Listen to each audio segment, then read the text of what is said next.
And of course, we are staying on top of the latest information concerning Hurricane Idalia. It's a Category 2 storm. You've seen on the left side of this screen some of the showers that have been going across Central Florida. Towards the right, you've been seeing some flooding and storm damage that's coming in. All right, we want to get to our team of meteorologists right now. Cam, you're going to be walking us through the impacts that are going to be happening here in our area. Tony, I hear a siren going off in our newsroom. What kind of warning is that? Tornado watch for our western counties, the far western side. I'm going to break that down. I think we have that on WSI 1 right there. There you go, right there.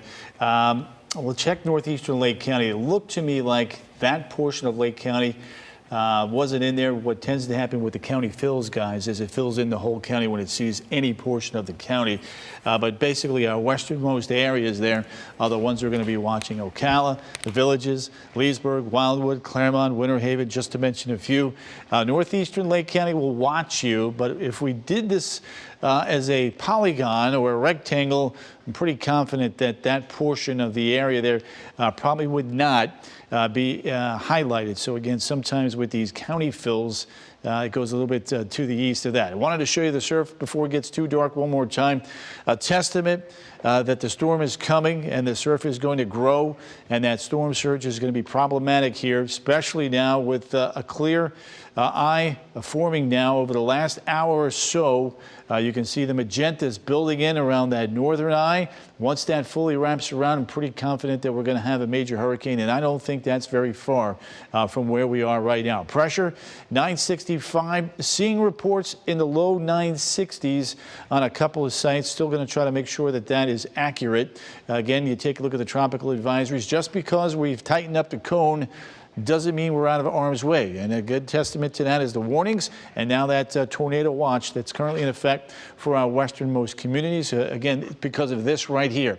This is a pretty massive piece of energy that's going to kind of swing up over the next couple of hours into Polk, Sumter, Lake, on into Marion counties, and potentially Seminole, Orange, and Osceola. That's one of the things that we're going to have to watch. You can kind of see the eye developing there right in the heart of that teal area. That's a testament that we have a pretty strong storm that's coming together to the north and west of it. You see that little drop down? That's our trough of low pressure. That is going to scoot this up towards the north-northeast and then the east-northeast as we go through overnight tonight and through the day tomorrow. Again, moving pretty quickly at about 16, 17 miles an hour.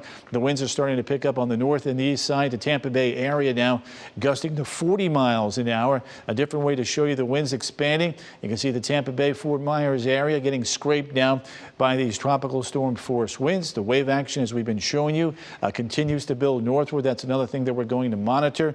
We're going to have to check these values. They seem awfully low to me. We'll continue to watch that and the Bay Area going forward. Bottom line, though, is, again, we've got a storm system that's really beginning to take shape. We're watching that big wedge of moisture coming up from the south and west. That's going to likely bring us to risk for some severe weather. And with more on that and what to expect overnight tonight, here's meteorologist Cam Tran. Yeah, so this is a look at the tornado watch. So it does include much of Lake County, and the tornado watch is in effect till 6 a.m.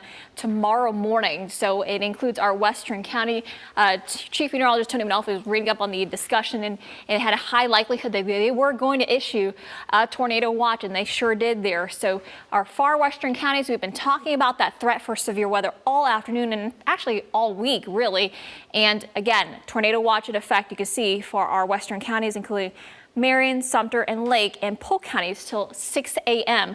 tomorrow morning. This is a little bit concerning to me. That means because we are going to see the potential for tornadoes in the overnight hours, while likely most of you are sleeping. So just please make sure you have a way to get alerts. WESH2 app is a good resource to get alerts. We will notify you based on your location when severe weather hits. And of course, with severe weather a possibility, and also the potential for Idalia to make landfall in the Big Bend region, we are looking at power outages being a concern.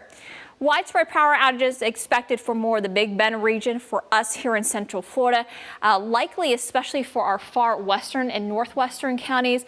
We could see power outages even possible here in the Orlando metro. So hopefully you have a backup generator of some sort, and just in case your power does go out, we are expecting tropical storm strength winds, especially in the Orlando metro as we go into the upcoming days. Speaking of that, here's a look at the wind field with this system.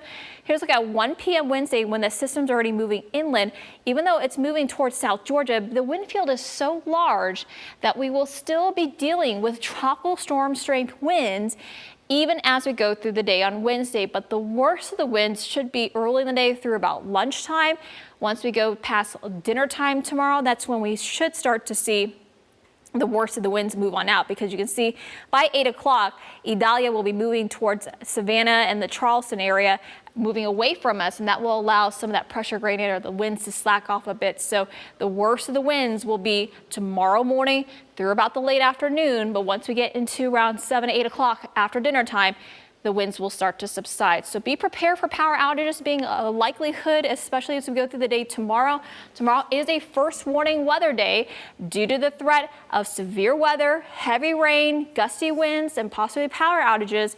And then we start to clear things out as we go into late week. We're still going to see some rain, but that's not due to Idalia. And early next week, we actually might get some drier air moving in with highs in the low 90s.